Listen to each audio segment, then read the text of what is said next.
बीड हादरलं. सरपंचाच्या कार्यकर्त्यांनी तरुणीची पाठ सोलून काढली. रक्त साखळेपर्यंत पाईपने मारत राहिले. अंबाजोगाईतील भयंकर घटना. अंबाजोगाई सत्र न्यायालयात वकिली करणाऱ्या ज्ञानेश्वरी अंजन या तरुणीला गावचा सरपंच आणि त्याच्या कार्यकर्त्यांनी बेदम मारहाण केल्याची घटना समोर आली आहे. 14 एप्रिल रोजी ज्ञानेश्वरी अंजन हिला मारहाण करण्यात आली होती. सरपंच आणि त्याच्या कार्यकर्त्यांनी पाईपने ज्ञानेश्वरीला प्रचंड मारले. ही मारहाण एवढी भीषण होती की ज्ञानेश्वरी अंजन यांच्या अंगातील रक्त साकळलं असून त्यांच्या पाठीवर काळे निळे वळ उठले होते. ही घटना उघडकीस आल्यानंतर एकच खळबळ उडाली. या वादाची पार्श्वभूमी जाणून घेतली असता अंबाजोगाईतील सनगाव येथील ज्ञानेश्वरी अंजन हिला मायग्रेन आणि पाठीच्या दुखण्याचा त्रास असल्याने तिला बोलताना प्रचंड त्रास जाणवत होता. तिने सांगितले की तिने 23 फेब्रुवारी 2023 रोजी गावातील एका मंदिराच्या भोंग्याचा आवाज एवढा तीव्र होता. मी त्यावेळी अभ्यास करत होते. जास्त आवाजामुळे माझे अभ्यासात लक्ष लागत नव्हते. मी त्यावेळी सरपंच अनंत अंजन यांना फोन करून भोंग्याचा आवाज कमी करायला सांगितला. त्यांना मी कर्मचाऱ्याला आवाज कमी करायला सांगतो असं सांगितलं. मात्र 2 तास उलटूनही काही झालं नाही. मी पुन्हा फोन केला तेव्हा कर्मचारी माझा कॉल उचलत नसल्याचं सरपंचांनी सांगितलं. त्यामुळे मी संबंधित कर्मचाऱ्याच्या घरी जाऊन देवळातील भोंग्याचा आवाज कमी करायला सांगितलं.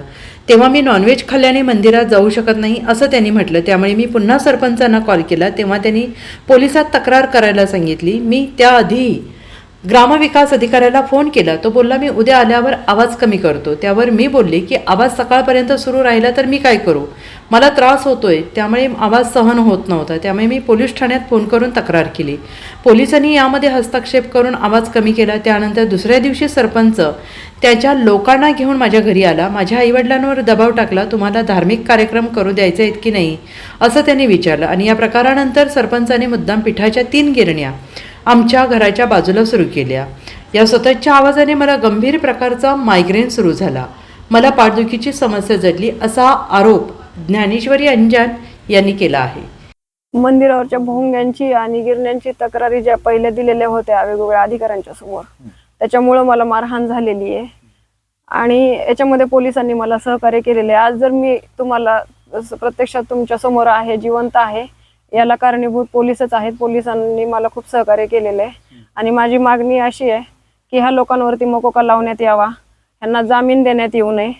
यांच्यावर खून करण्याचा प्रयत्न जो केलाय माझा तोच गुन्हा. मारहाण केली कोण होते लोक? मला 10 लोक मिळून आलेले होते.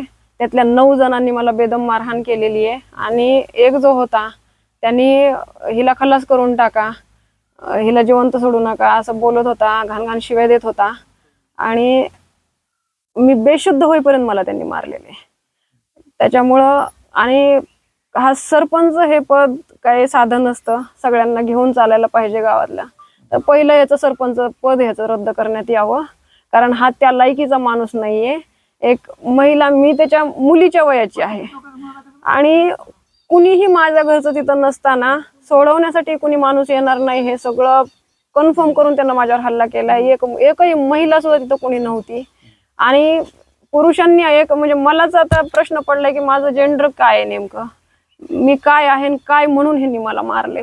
इतकं मारले की इथं पण लागलेले डोक्याला. हे त्या दिवशी काही डॉक्टरांनी याचं चेकअप केलेलं नाही की ही पूर्ण पाठ आहे. हे हात बघा माझे, हे बघा, आणि माझे पाठ पूर्ण इथपर्यंत मला मारहाण आहे.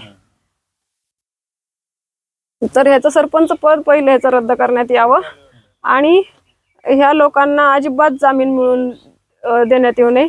एक तर आम्हाला संरक्षण देण्यात यावं, नाही तर आमचं स्थलांतरित आम्हाला इथून करण्यात यावं, हीच विनंती आहे माझी शासनाकडे. Bureau report SBN Marathi, Ambajogai.